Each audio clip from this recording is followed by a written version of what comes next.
Assalamualaikum warahmatullahi wabarakatuh. Halo semuanya, perkenalkan nama saya Fitrianti, NPM 2578384 dari Prodi Teknologi Rekayasa Perangkat Lunak kelas 1C.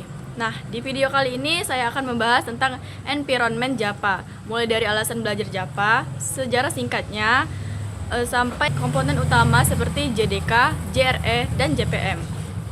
Nah, Japa adalah bahasa pemrograman yang sangat populer dan digunakan secara luas di berbagai bidang. Beberapa alasan penting belajar Japa itu Japa bisa digunakan untuk membuat aplikasi multi-platform. Artinya bisa berjalan di berbagai sistem operasi. Digunakan untuk membuat aplikasi mobile, terutama Android. Nah, banyak dipakai dalam server-side application atau backend, cocok untuk mengerjakan proyek skala kecil sampai besar. Dan yang perlu diingat, Japa berbeda dengan JavaScript. Meskipun namanya mirip, keduanya adalah bahasa pemrograman yang berbeda yang digunakan untuk tujuan yang berbeda. Japa dikembangkan oleh James Gosling dan timnya di Sun Microsystem pada awal tahun 1990-an. Awalnya proyek ini bernama Green Project yang bertujuan untuk membuat bahasa pemrograman untuk perangkat elektronik seperti TV interaktif. Bahasa ini sempat diberi nama OAK, tetapi kemudian diganti menjadi Java yang terinspirasi dari kopi Japa. Pada tanggal 23 Mei 1995, Japa resmi dirilis ke publik. Japa terkenal dengan slogannya yaitu Read Once atau Run Anywhere atau WORA, artinya program Japa cukup ditulis sekali dan bisa dijalankan di berbagai sistem operasi dan perlu dikompilasi ulang. Hal ini saat terjadi karena adanya JPM.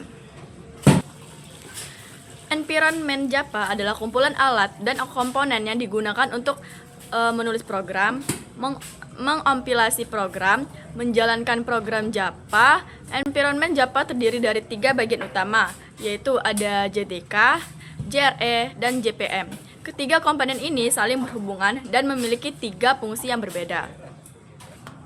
Ada JDK. JDK adalah paket lengkap yang digunakan oleh developer untuk membuat program Japa. Di dalam JDK itu terdapat compiler untuk mengubah kode Japa menjadi bytecode, debugger untuk mencari kesalahan program, berbagai tools pendukung lainnya. JDK juga sudah mencakup JRE dan JPM. Jadi, kalau kita ingin membuat dan mengembangkan aplikasi Japa, kita harus menginstal JDK. Nah, yang kedua itu ada JRE. JRE adalah bagian dari Japa yang digunakan untuk menjalankan aplikasi Japa. Berbeda dengan JDK, JRE tidak digunakan untuk membuat program, hanya untuk menjalankan program yang sudah jadi. Di dalam JRE terdapat JPM, library standar Japa atau Japa API. Jadi, jika seseorang hanya ingin menjalankan aplikasi Japa tanpa membuatnya cukup menggunakan JRE. Ketiga itu ada JPM. JPM adalah mesin virtual yang bertugas menjalankan program Japa. Ketika kita menulis kode Japa, kode tersebut akan dikomplikasikan menjadi bytecode. Bytecode inilah yang kemudian dijalankan oleh JPM. Karena setiap sistem operasi memiliki JPM masing-masing program Japa, bisa berjalan di berbagai platform. Inilah yang membuat Japa dikenal dengan prinsip Read Once atau Run Anywhere. Pertama ada JPM yang sesuai, program Japa bisa dijalankan di sistem operasi manapun. Tipe data dalam Japa itu ada 2. Yang pertama itu ada tipe data primitif. Nah, tipe data dasar bawaan Japa tidak berupa objek, digunakan untuk menyimpan nilai sederhana. Contoh itu ada byte, ada short, ada integer, long, float, double, chart, dan boolean. Dan yang kedua itu ada tipe data non primitif, berupa objek referensi ke objek. Lebih kompleks dibanding primitif. Bisa memiliki metode, bisa bernilai 0.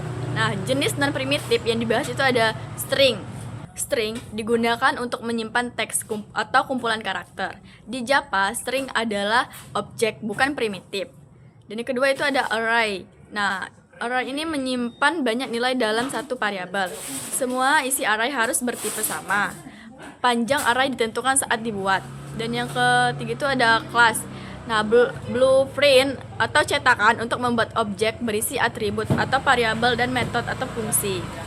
Dan yang keempat itu ada interface. Nah, interface ini bentuk abstraksi.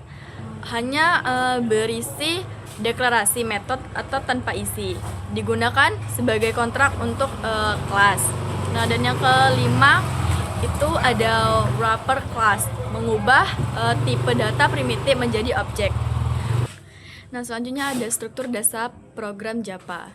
Nah, program Java terdiri dari ada Apex opsional, yaitu mengelompokkan kode agar rapi, dan yang kedua itu ada import opsional, yaitu menggunakan library tambahan, dan yang ketiga itu ada class, itu kelas atau wajib semua program Java harus ada kelas, dan ada method atau main, titik awal program dijalankan. Dan yang keempat itu ada variabel dan tipe data, itu untuk menyimpan data, dan terakhir itu ada statement atau baris perintah yang dijalankan di akhirnya titik koma. Oke, cukup sekian penjelasan dari saya. Mungkin ada yang kurang dimengerti atau ada yang salah, saya ucapkan mohon maaf. Cukup sekian, saya akhiri. Wassalamualaikum warahmatullahi wabarakatuh.